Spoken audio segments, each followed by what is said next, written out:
Who am I? This is the most fundamental question. We tend to think of ourselves as a body. We tend to think of ourselves primarily as a body and a thinking mind. We have the body here, and then we have thoughts. That's like the bottom level of the most dense vibration that we experience. We experience a spectrum of vibration. You could say that everything is energy, everything is waves, everything is potential becoming actual, the wave becoming the particle. And I'll spoil the end of it, so we'll start at the end and then we'll work our way back. You are actually the observer, the witness, the awareness, pure, infinite, unending, peaceful, happy. When we look at the body, we realize that the body actually has no ability to experience itself. We only experience the body through sensations. So we don't experience our arm. We only experience the sensation of the arm. So am I the arm? Am I the body?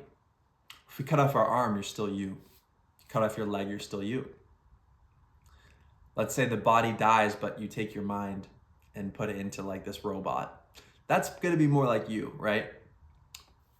If you look at a casket at a funeral, you know that that's not them, that's just their body. So we're not the body.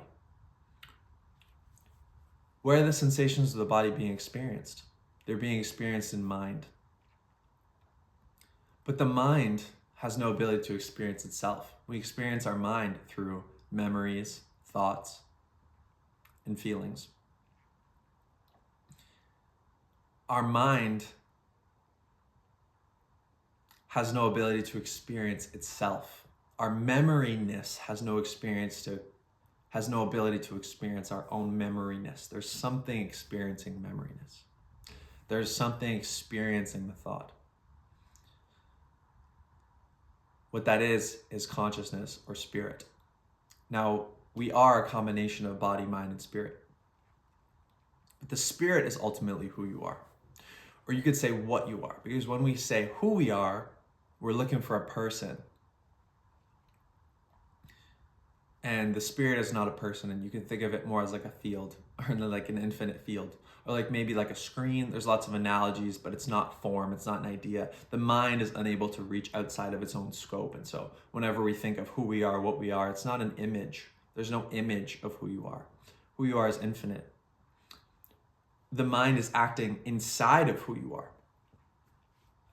So you can think of the spirit or consciousness, awareness, the ability to perceive what is turning potential into actual, the focal point, the observation that is collapsing the wave function, the wave of potential turning into actual. And from that perspective, we can see our body and its mechanisms and survival mechanisms as something that you are responsible for and not who you really are. And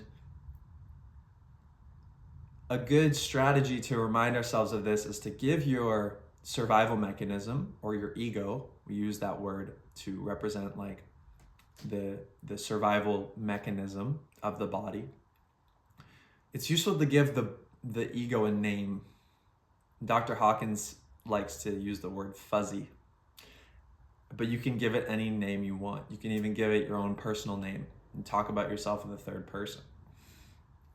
This helps to recontextualize the function of the ego, because the ego thinks in like extremes. And we can see the absurdity of it, but when we're identifying with it, we think like on the truest level that we are the body, that we are the ego, we are the thoughts. Then you get lost in the material pool, and we are like afflicted. And this is obviously our karma. So there's nothing wrong with. You wouldn't be here if you didn't have an ego. You'd be like an angel.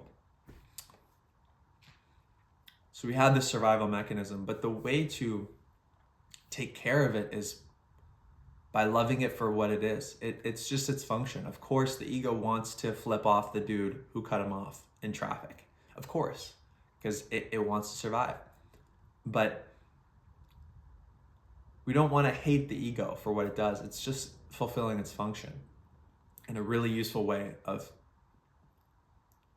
taking care of it is by giving it a name. Like a pet. You can see your body as a pet. And you can look forward to getting it house trained and training it.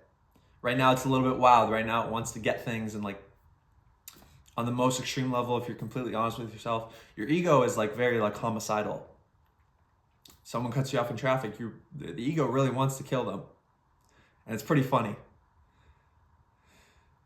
And so when we ask ourselves who we are, you can see yourself as a spiritual being responsible for this animal body. And this is a simple practice of being like, what am I? Am I the body? Am I the mind? No. We are the observer, the witness, the awareness, the steward of these different functions that allow us to exist in the physical world, that allow us to have this unique experience of struggle and learning the lessons that we need to learn, that can only be learned through having a body made of protoplasm or physical material. And just be grateful. Be grateful. Be like, Fuzzy, I love you. I know you're kind of crazy, but I'm going to take care of you. And you're going to serve the needs of the spirit as opposed to the ego being the master of who you are. It's a really fundamental question. Who am I?